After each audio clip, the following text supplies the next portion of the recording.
Good morning to those of you who have just entered the room. We are going to wait just a couple more minutes and make sure that any late stragglers will not miss any of the presentation.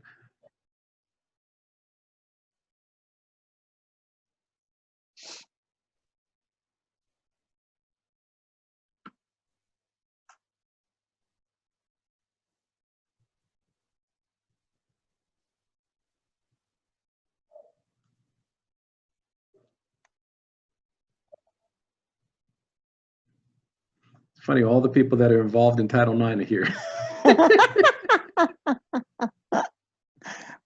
So, we'll wait another minute and then we'll get started.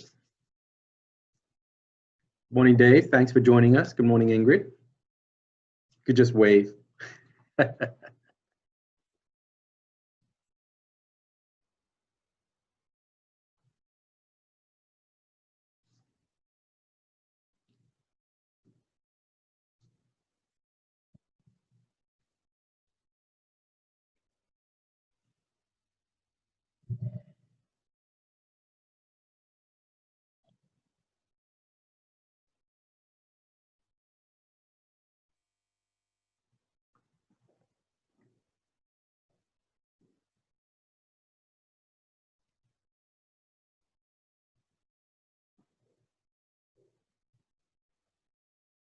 Okay.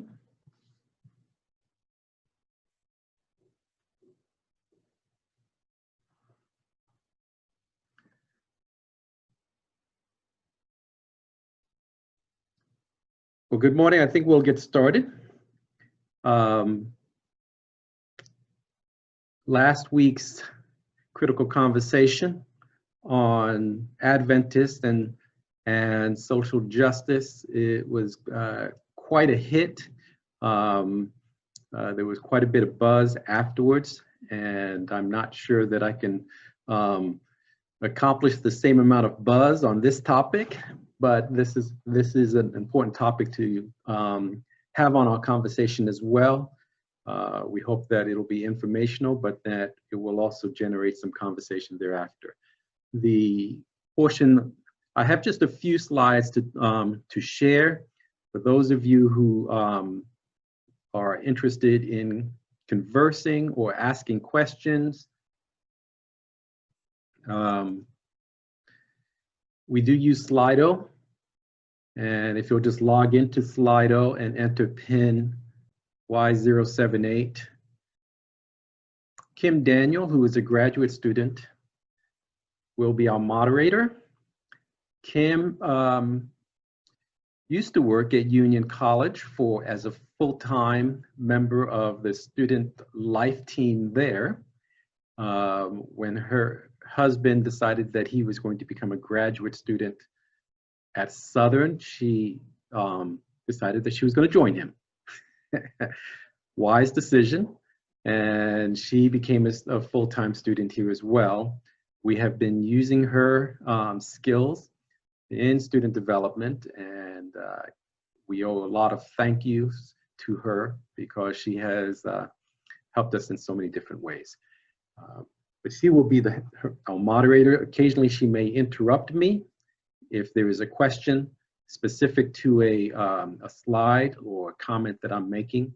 After I show my slides, we will open up for discussion and go from there. At this time, we'd like to pray. So if you'll bow your heads with me.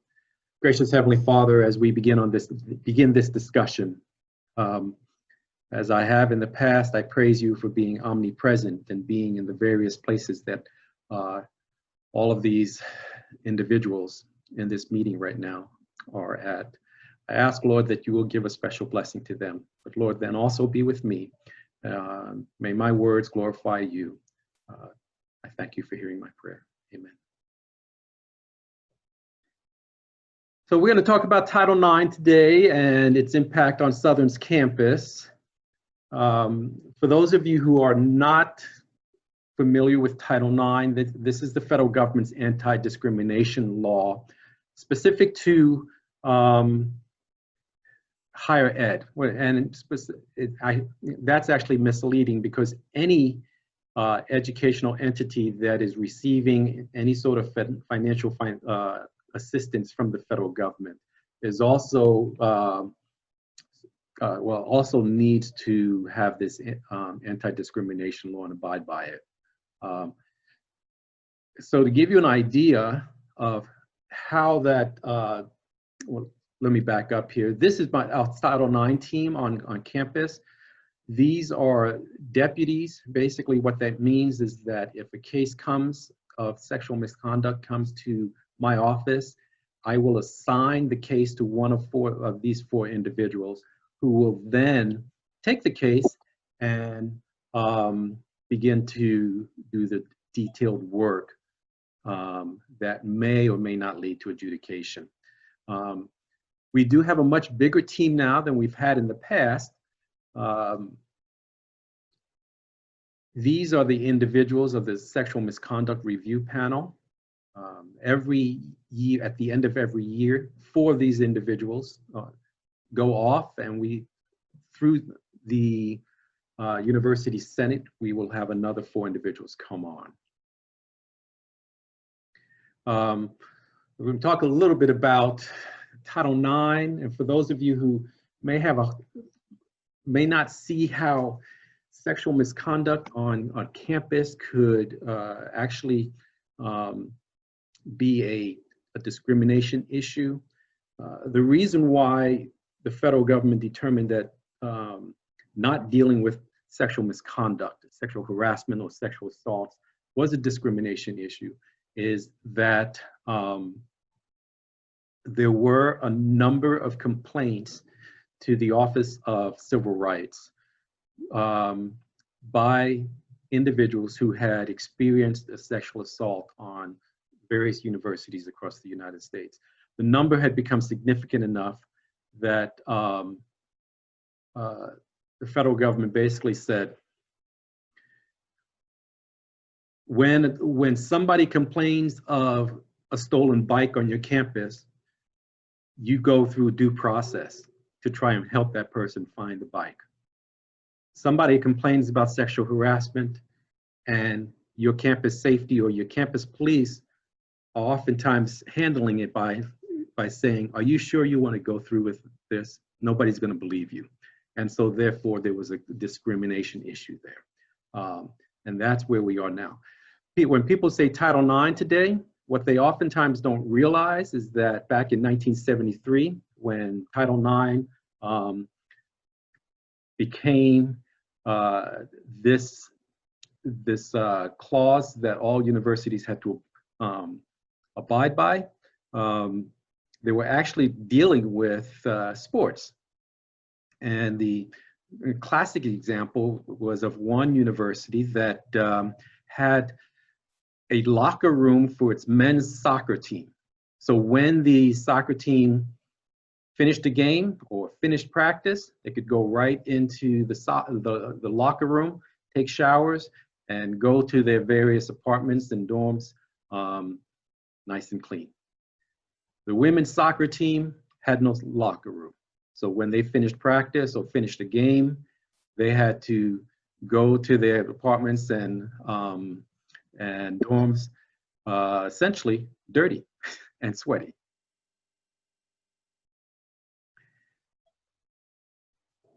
Just a comment about the prevalence of sexual violence on university campuses. Over the last 10 years, what we've learned is that it is pervasive. Approximately 10% of all students who are on university campuses experience some sort of sexual assault. You may have heard in the past that the statistic was 1 in 4 students. That statistic is a little misleading. Essentially, 1 in 4 students who are in college will have experienced some sort of sexual misconduct, specifically around rape or attempted rape over the course of their lifetime. So a college female having arrived may have had a rape or an attempted rape before she actually arrived. But it's approximately 10%, and that also includes our graduate students.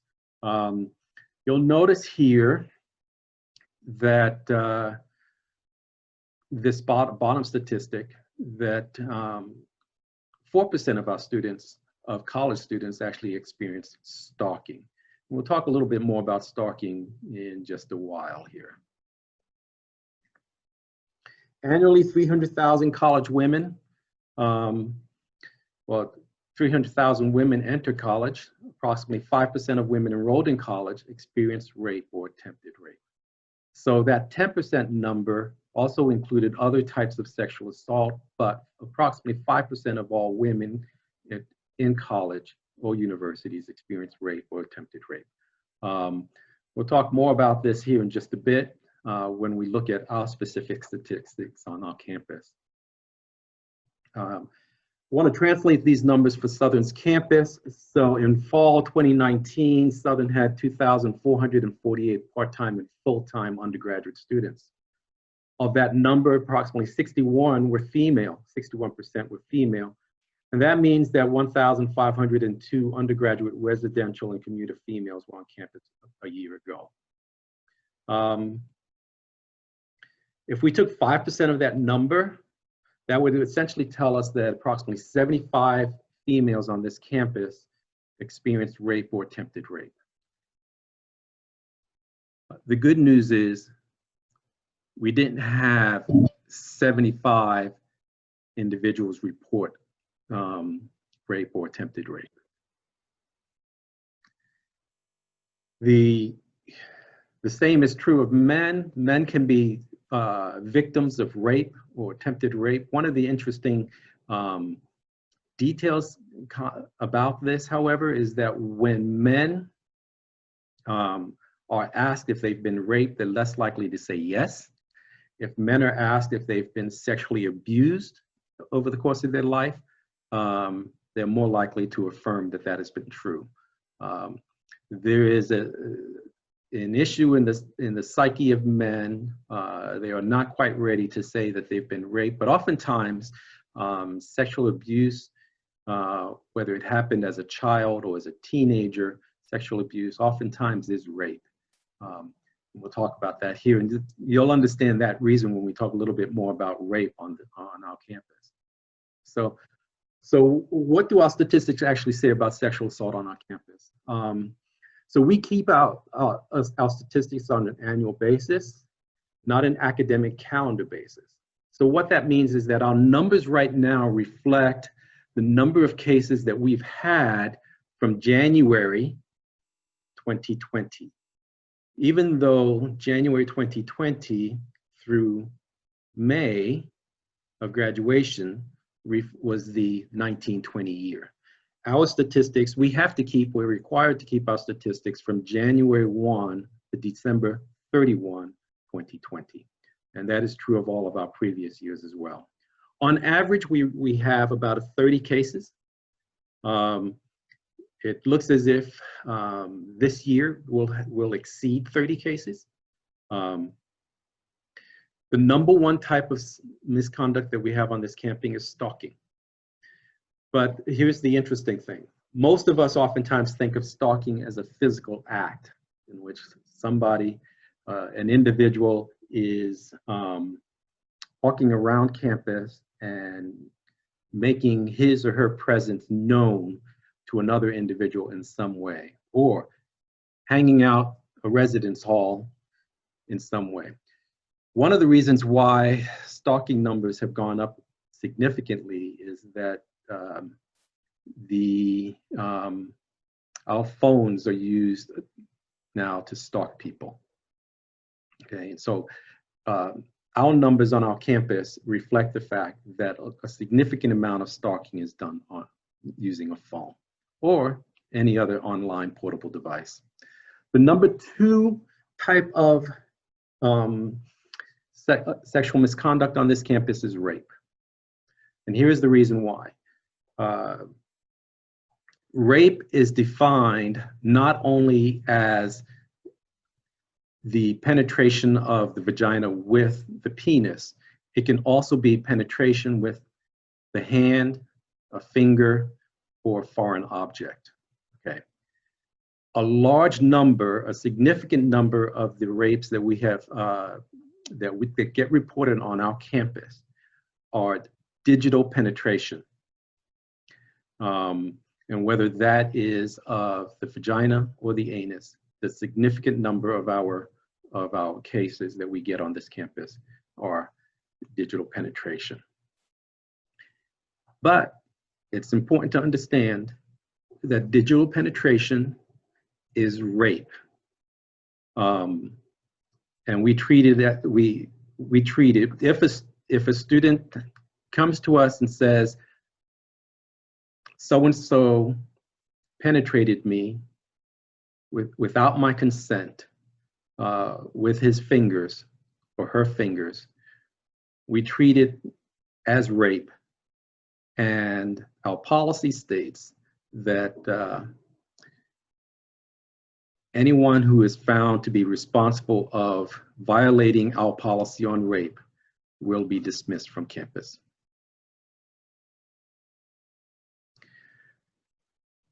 So we had a hearing panel. You notice the 8 people that are a hearing panel. If a case goes all the way to having to call a hearing panel to listen to a case, 3 of those people will be asked to sit in and determine whether a person is responsible for having violated the policy. It's important to note that you'll notice that I did not say guilty. The federal government does not want us to use the words innocent or guilty because those are terms that are used in a court of law. Instead, we are supposed to use the language, a person is found responsible for having violated our policy. And the standard of proof we use is preponderance of evidence. This year, when we were doing our orientations with our students, we illustrated what the preponderance of evidence standard of proof is like. And you can see it in this picture.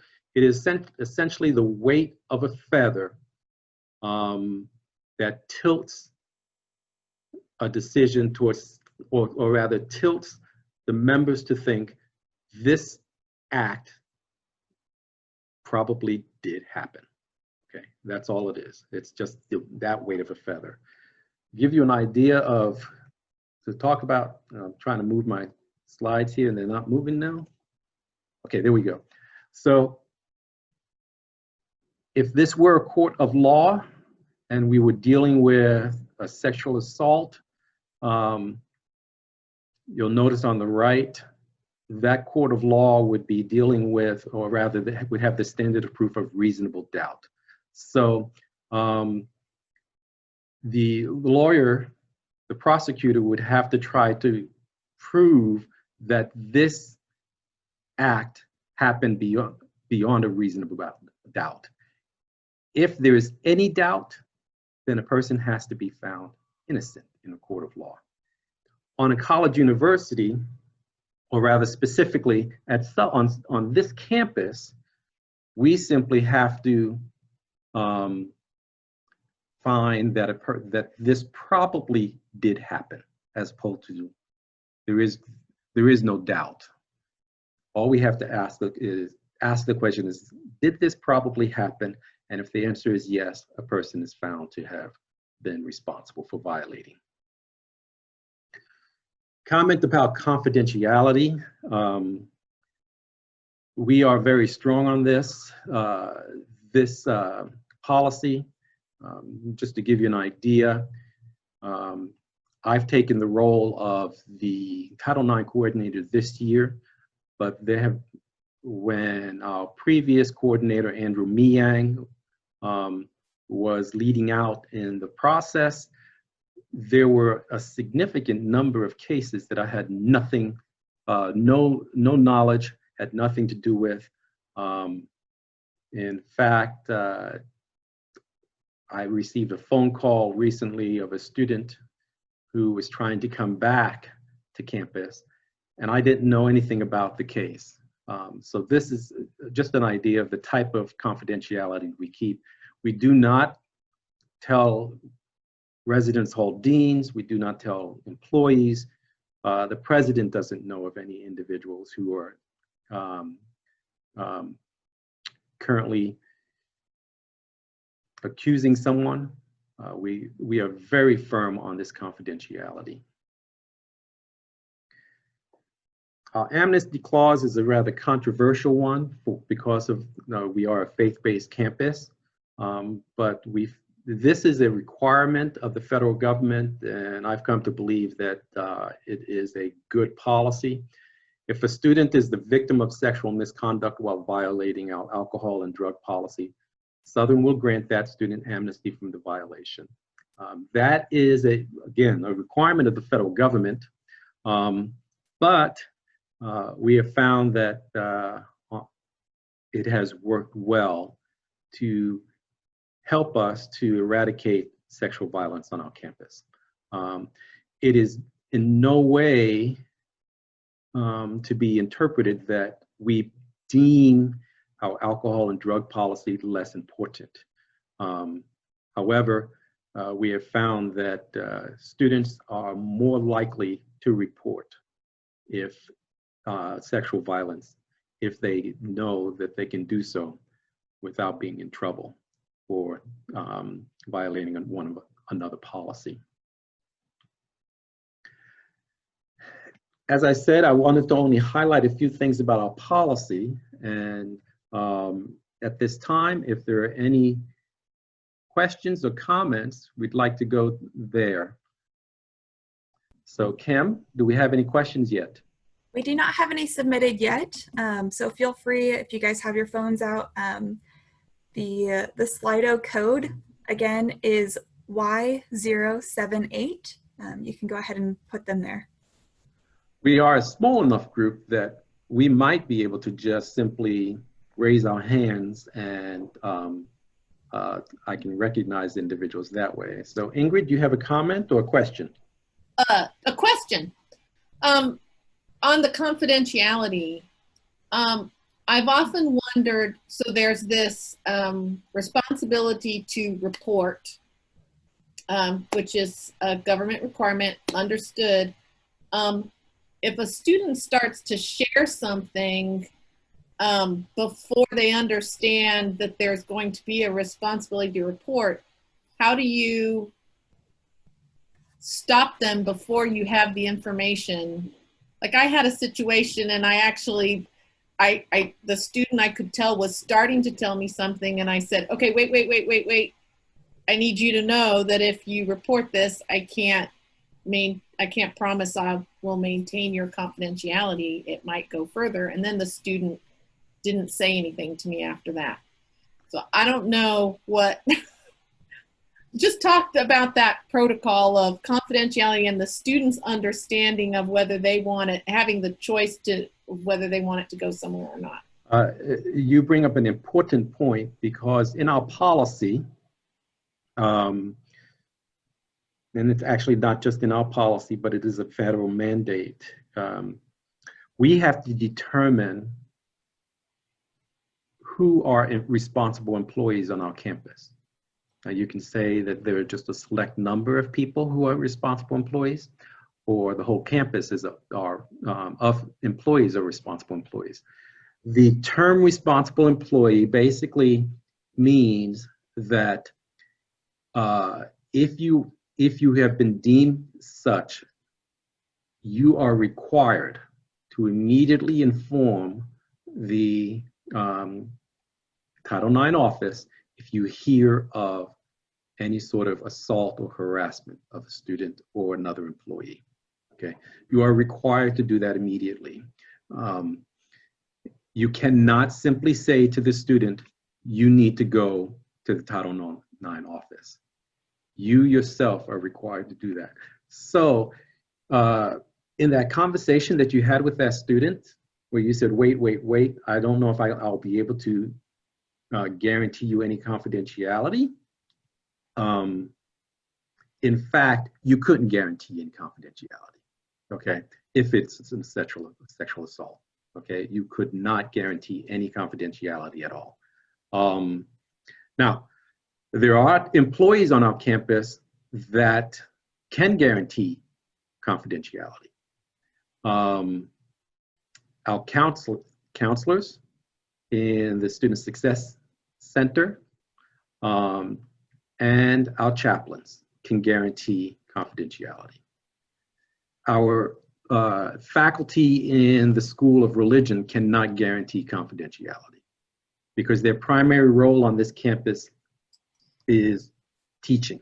They are professors first, pastors second. Now, they might disagree with that, but because their primary role is professor, they cannot guarantee confidentiality.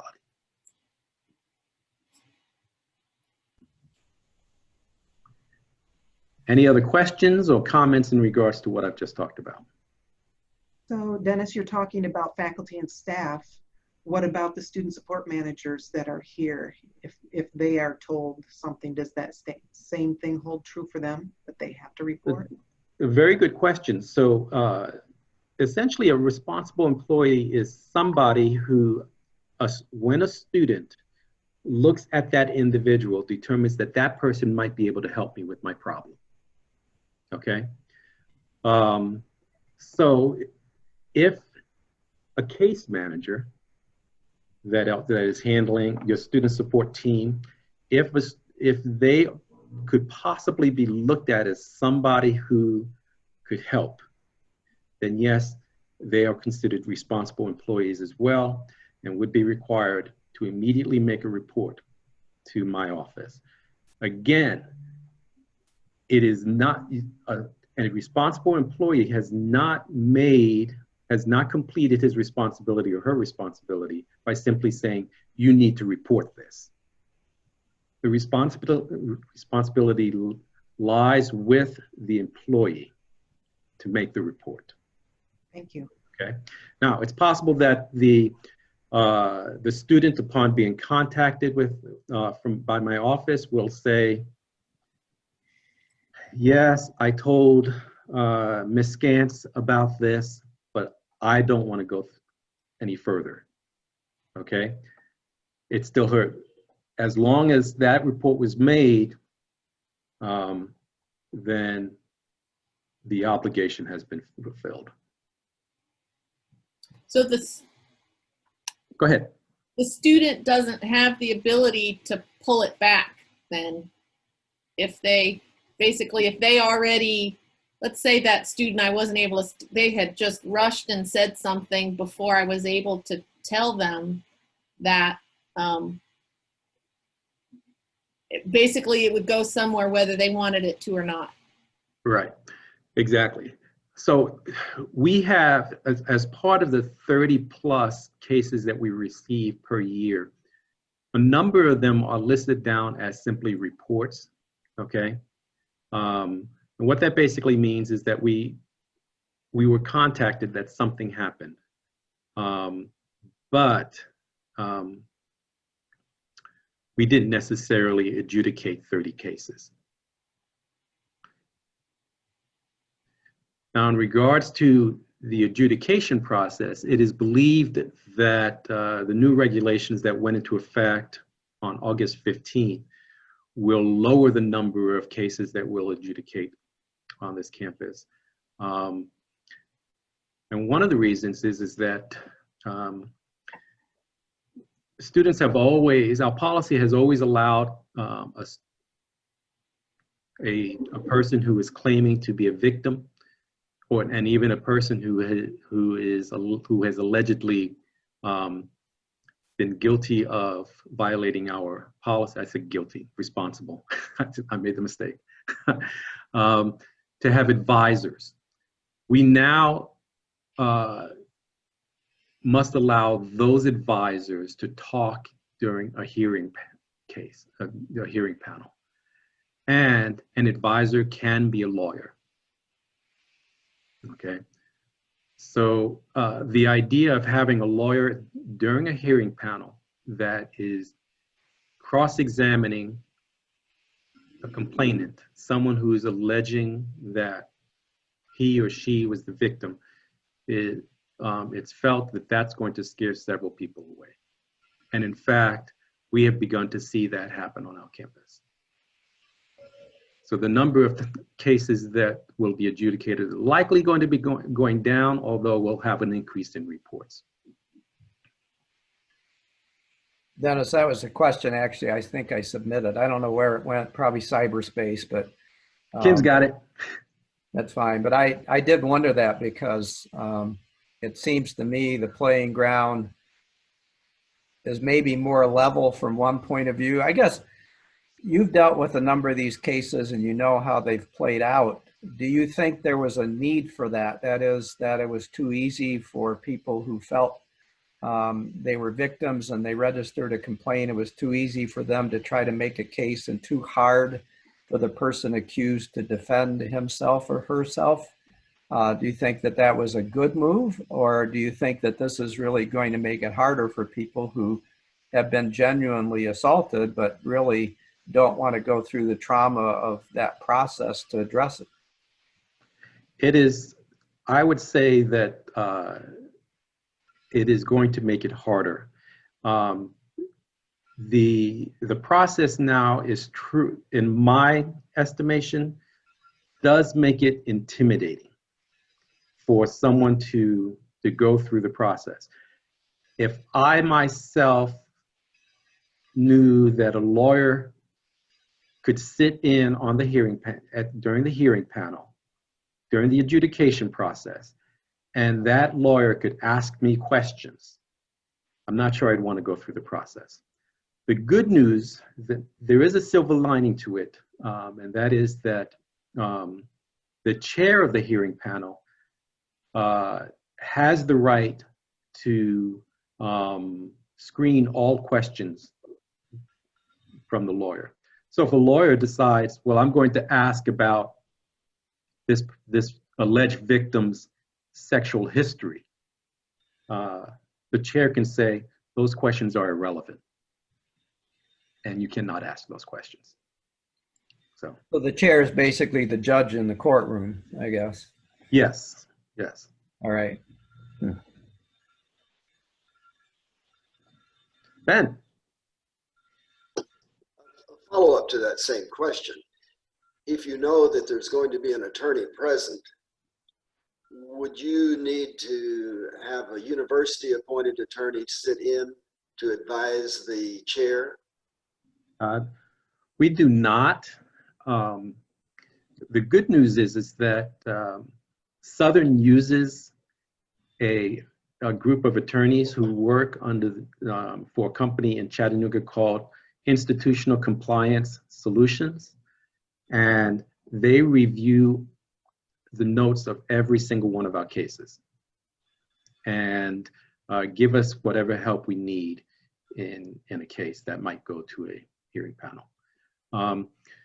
We are, however, required to have an advisor, to give an advisor to every student.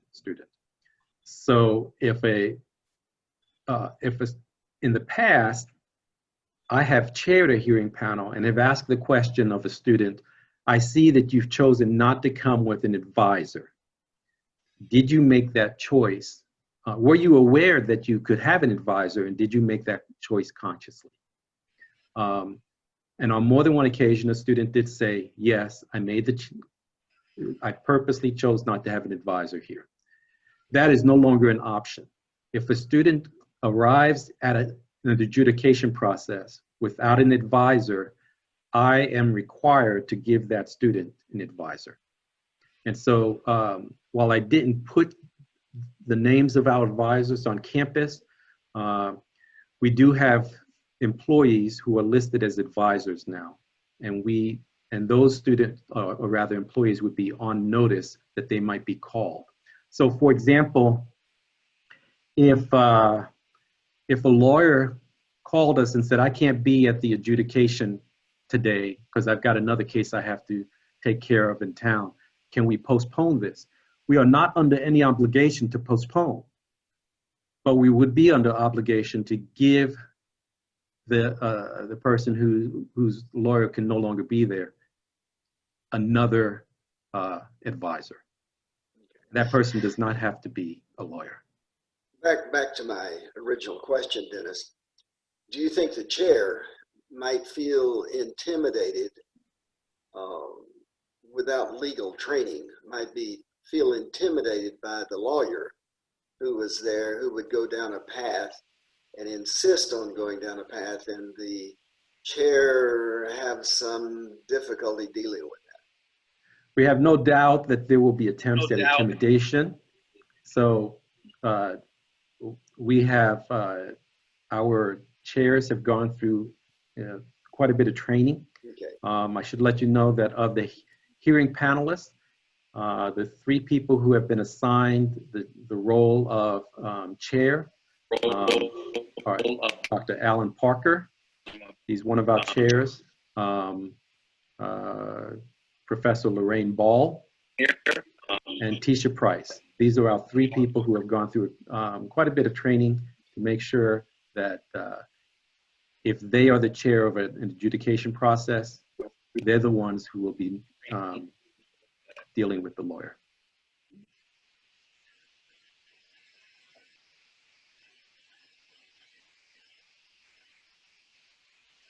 Dr. Smith? No. Any other questions? We don't have any other questions posted at this time. Comments? Then I have another question. Please ask. And that's a question to interface with the legal community in terms of filing a criminal complaint. How do you interface with the criminal portion of this? How do you advise the student to when they need to make a criminal complaint, or how do you help them? What can you share with the prosecutors, et cetera, et cetera? It's a good question. It's the responsibility of the complainant, the alleged victim, to go to the police, the local law enforcement. So responsible employees don't have to ask the question, but once campus safety or one of the deputies or someone who comes to my office, once they make a report, one of the very first questions they'll be asked is, do you want to report this to the police? Okay. And then if they do, we'll immediately call the CPD to the office and have the report done there. Okay. But they are informed of all their rights. Okay. Do you want, and one of those rights is you do have the right to take this to the police. Yeah. And of course, that process is totally apart and separate from your process. Exactly. And there have been times in the past when CPD has requested that we hold off on our investigation until they complete theirs. And you do that? We have. It made it more difficult in the past because the regulations were that we had to complete a case in 60 days. And so if the police were involved, what that meant was we weren't always able to complete a case in 60 days. We no longer have that mandate. That's one of the good pieces of the new regulations, that we don't have to complete in 60 days. We do have to show that we were that we indeed were working on a case judiciously. Okay.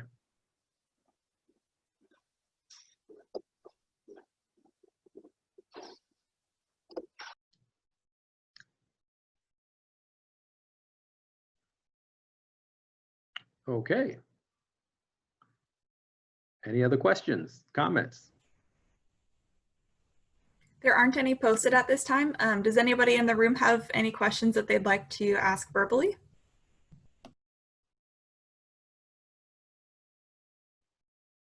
Well, if there aren't, we thank you for joining us today. In a future town hall meeting, we will be talking to the employees at large about what it means to be a responsible employee. Because there are some employees who are not sure that what essentially their responsibilities are. Moreover, one question that I have been asked by employees is, okay, so is the plumber who works for plant services considered a responsible employee? And the answer is yes. Okay. Ben? Yes, you are considered a responsible employee too. Oh, well, yeah, I'm not very responsible, but anyway. The big gray line between sexual harassment and sexual assault, how do you work your way through that? Because, well, one thing that the regulations now say is that sexual harassment is, we have to, before my office can deal with it, we have to deem it pervasive and offensive, okay? Now that doesn't mean that if it's not pervasive, that I can't deal with it, or rather the university cannot deal with it. In the past, all sexual harassment and assault were dealt with by the Title IX office. Now, if it's not pervasive, I can send it to our student conduct board. And Lisa Hall, who's our Dean of Students, can handle that. So if a person simply, if a young man, well, I'll give you a good example. This situation happened about 20 years ago. And so, and of course, we didn't have a Title IX office at that time. But it would be an example of a case that probably would not be handled by the Title IX office had there been a Title IX office at the time. So this occurred during Smart Start. A young man was sitting across from a young woman. He had never met the young woman. And he asked her, very first time in our dining hall, both eating lunch, he says, "Would you like to have sex with me?" Okay.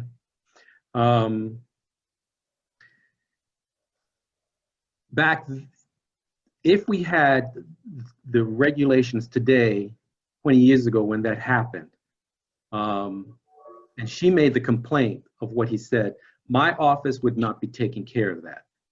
Instead, Lisa Hall would be taking care of it, okay? Because it's not pervasive. Now, had he continued to harass her in the sense of asking her that question on a number of days, then it becomes pervasive, and probably then it would come to my office. So we would still deal with that situation. In fact, that young man ended up having to leave school because when the young lady got up, because she didn't want to hear this anymore, he followed that up with another couple crude requests. She got up, he actually followed her, spun her around, and slapped her in the face. So we dismissed that person. But it wasn't Title IX that dismissed him. Okay. So.